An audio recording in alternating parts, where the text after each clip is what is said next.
سلطان صلاح الدین ایوبی ایک ایسے بادشاہ تھے جنہوں نے اپنے دور کی سپر پاور کو چکنا چور کر دیا تھا اور صلیبیوں یعنی عیسائیوں کی فوجوں کو بری طرح شکست دے دی تھی۔ لیکن عیسائیوں کا ایک ایسا بادشاہ بھی گزرا تھا جس نے سلطان صلاح الدین ایوبی کا کئی بار سامنا کیا۔ سلطان صلاح الدین ایوبی کے لیے یہ بادشاہ بہت بڑی آڑ بنا ہوا تھا اور یہ ہمیشہ اپنے چہرے پر چاندی کا کور پہنے رہتا تھا۔ یہ اپنے چہرے کو چاندی کے کور سے ڈھک کر کیوں رکھتا تھا اور سلطان صلاح الدین ایوبی نے اسے کیسے ہرایا، اس کے بارے میں ہم اس ویڈیو میں تفصیل سے بات کریں گے۔ تو دوستو، بیت المقدس یعنی مسجد اقصیٰ مسلمانوں کے ہاتھ میں ہوا کرتی تھی اور یروشلم پر مسلمانوں کا راج ہوا کرتا تھا۔ لیکن جب یورپ کے عیسائیوں کی طرف سے 1096 میں پہلی صلیبی جنگ کا آغاز ہوا تو اس جنگ کے ختم ہوتے ہوتے 1099 میں صلیبی یروشلم اور بیت المقدس کو مسلمانوں سے چھین لیتے ہیں، جو کہ پچھلی کئی صدیوں سے مسلمانوں کے ہاتھ میں ہوا کرتا تھا۔ صلیبیوں نے نہ صرف مسلمانوں سے یروشلم اور مسجد اقصیٰ کو چھینا بلکہ وہاں اپنی سلطنت کی بنیاد بھی رکھ دی۔ اس سلطنت کو لیٹن کنگڈم آف یروشلم کہا جاتا ہے اور اسی سلطنت کا چوتھا بادشاہ بیلڈون بھی تھا۔ اس بادشاہ نے 1174 سے لے کر 1185 تک تقریباً 11 سال یروشلم پر راج کیا تھا اور اس کی پیدائش 1161 میں یروشلم شہر میں ہوئی تھی۔ یہ اس دور کے بادشاہ امیرلک کا اکلوتا بیٹا تھا۔ جب بیلڈون فور صرف 9 سال کا تھا اور اپنے ہم عمر بچوں کے ساتھ کھیل رہا تھا تو اچانک سے اس کے بائیں بازو پر چوٹ لگ گئی، جس کی وجہ سے خون بہنے لگا۔ لیکن حیرت کی بات یہ تھی کہ بیلڈون کو اس چوٹ کا بالکل بھی درد محسوس نہیں ہوا۔ جب اس کے استاد کو یہ زخم دکھایا گیا تو اس کو شک ہو گیا کہ یہ شہزادہ یعنی بیلڈون فور کوڑ یا جزام کے مرض کا شکار ہو گیا ہے۔ پھر بیلڈون فور کا بڑے بڑے حکیموں سے علاج کرایا گیا، لیکن لاکھ کوششوں کے بعد بھی کوئی فائدہ نہیں پہنچا۔ جزام ایک ایسی بیماری ہے جس میں انسان کے جسم کا گوشت گل کر گرنے لگتا ہے۔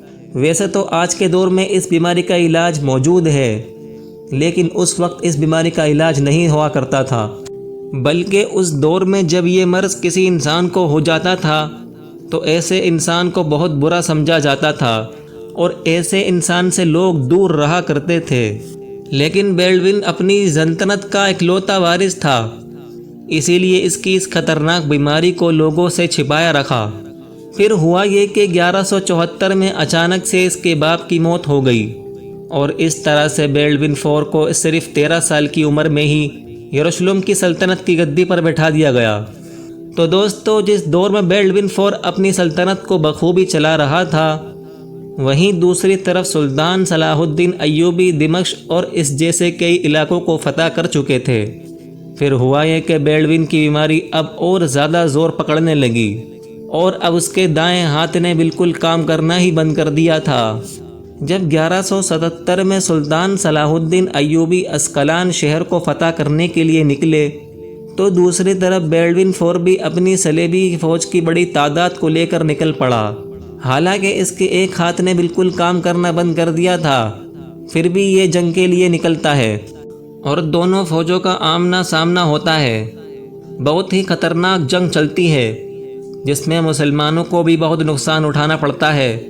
پھر سلطان صلاح الدین ایوبی اپنی فوج کو لے کر قاہرہ شہر کی طرف لوٹ جاتے ہیں۔ اس کے کچھ سالوں بعد یعنی 1179 میں سلطان صلاح الدین ایوبی پوری طاقت اور فوج کے ساتھ دوبارہ جنگ کے لیے نکلتے ہیں اور آج کے دور کے لبنان علاقے میں بیلڈون فور کی صلیبی فوج کو بہت بری طرح ہرا دیتے ہیں۔ تو دوستو، جیسے جیسے وقت گزرتا جا رہا تھا بیلڈون فور کا مرض اور بھی زیادہ بڑھتا جا رہا تھا، یہاں تک کہ اس کے جسم کے زیادہ تر پارٹس کام کرنا بند کر چکے تھے اور اس کی آنکھوں کی روشنی بھی چلی گئی تھی اور یہ بہت زیادہ کمزور ہو گیا تھا، یہاں تک کہ جب وہ چلتا تو 3-4 آدمی اس کو سہارا دیتے۔ بیماری کے حد سے زیادہ بڑھ جانے کی وجہ سے اس کے جسم کے بہت سارے حصے گل گئے تھے، یہاں تک کہ اس کا چہرہ بھی بہت زیادہ ڈراؤنا ہو گیا تھا۔ اور اسی وجہ سے یہ اپنے چہرے پر چاندی کا کور اور ہاتھوں میں دستانے پہنے رہتا تھا۔ 1183 عیسوی میں جب سلطان صلاح الدین ایوبی یروشلم شہر کو واپس لینے کا ارادہ کرتے ہیں، اس وقت بیلڈون فور اپنی زندگی کی آخری سانسیں گن رہا تھا اور وہ بستر پر لیٹا رہتا تھا، اور اس کے لیے پریشانی کی بات یہ تھی کہ اس کی کوئی اولاد بھی نہیں تھی جسے یہ اپنی سلطنت کا مالک بناتا۔ اس لیے اس نے اپنی سلطنت کا مالک اپنی بہن کے بیٹے یعنی اپنے بھانجے کو بنا دیا تھا، جس کا نام بیلڈون فائیو تھا۔ پھر آخر کار 1185 کی 16 مارچ کو بہت زیادہ ڈراؤنی اور خطرناک بیماری جھیلنے کے بعد صرف اور صرف 23 یا 24 سال کی عمر میں بیلڈون فور کی موت ہو جاتی ہے۔ دوستو، بیلڈون فور نے اپنی سلطنت کا وارث تو اپنے بھانجے بیلڈون فائیو کو بنا دیا تھا، لیکن وہ بھی زیادہ دن تک زندہ نہ رہ سکا اور کچھ وقت بعد ہی اس کی موت ہو گئی، جس کے بعد بیلڈون فور کا داماد ہی اس کی سلطنت کا مالک بن گیا، جس نے ساری یروشلم کی فوج کو تیار کیا اور سلطان صلاح الدین ایوبی کا مقابلہ کرنے کے لیے نکل پڑا۔